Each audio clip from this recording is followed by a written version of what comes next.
منظور پښتون وایي کوم مقتدر قوتونه پاکستان داسې چلوي نو بیا به ازادي غواړو.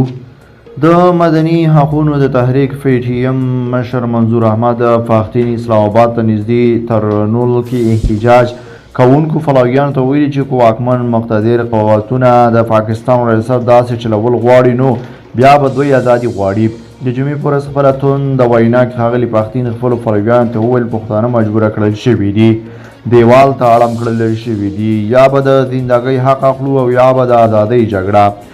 د پی ټي ایم نننۍ مظاهرې د جبري بېدرکۍ او پښتونخوا کې د زیاتېدونکې ترهګرۍ پر ضد وه.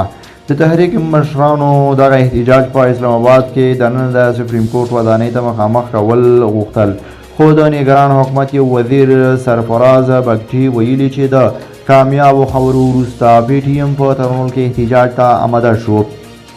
ښاغلي پښتين ویل چې ریاست د حق په وینا پنجاب عرف پاکستان پښتنو ته حق نه ورکوي چې خپل درد بیان کړي او د انسانانو لپاره احتجاج وکړي. په پاکستان کې د میډیا ادارې په رسمي یا غیر رسمي توګه د پی ټي ایم احتجاجونو یا غوښتنو ته ځای ورکولو نه ډډه کوي، خو نننۍ احتجاجي جلسه ډېرو خلکو په سوشل میډیا کتله. یو وخت د فیسبوک په یو اکاونټ باندې نږدې 14,000 خلکو د منظور پښتين وینا نیغ په نیغه کتله او اورېدله. ښاغلي پښتين د پاکستان په دواوو صوبو پښتونخوا او بلوچستان کې ترهګرۍ پر وړاندې لړۍ هدفي وژنو جبري بېدرکۍ او هلته د پوځ په زیاتېدونکي رول باندې سختې نیوکې وکړي. نوموړي وویل نامعلوم افراد ISI او MI دي. هغه وویل سوات بونیر دیر پیښور باجوړ مومن خیبر وزیرستان قلعه سیف الله او کوټه کې خلک په زور بېدرکه کول کېږي، د شعور خلک نه کېږي.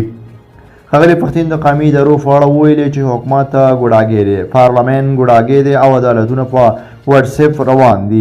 هغه ویل چې بدماش جنرالان دنیا ته د ښودلو لپاره د ادارې ساتي. د ښاغلي پښتين تازه نیوکو او توندې وینا ته پوځ یا نګران حکومت تر اوسه څه ویلي نه دي، خو دې ته ورته پخوانیو ویناګانو باندې حکومت د هغه پر ضد یو شمېر مقدمې جوړې کړي دي او ځینې وخت نیول شوی هم دی. د پاکستان د پوځ یو ویان او هغه وخت جنرال آصف غفور د 2019 میلادي کال د اپریل په آخر کې په یو مطبوعاتي کنفرانس کې د پی ټي ایم ځینې غوښتنې سمې بللې وې، خو تحریک ته یې ګواښ هم ورکړی و چې وخت یې ختم دی. یاد کنفرانس کې پوځي ویان د پی ټي ایم مشرانو ته په میډیا کې د ځای ورکولو په اړه د یو خبریال پوښتنې ته په او کې ځواب ورکړی و. پی ټي ایم د 2013 میلادي کال د لومړۍ میاشتې راهیسې فعاله دی او افغانستان پولې ته نږدې ترهګرۍ پر ضد جګړې کې د پاکستان د پوځ په رول نیوکې کوي. د تحریک مشران وایي دا داسې جګړه ده چې تاوان یوازې پښتون ته رسیږي. منظور پښتين تل دا ډالري جګړه بللې ده.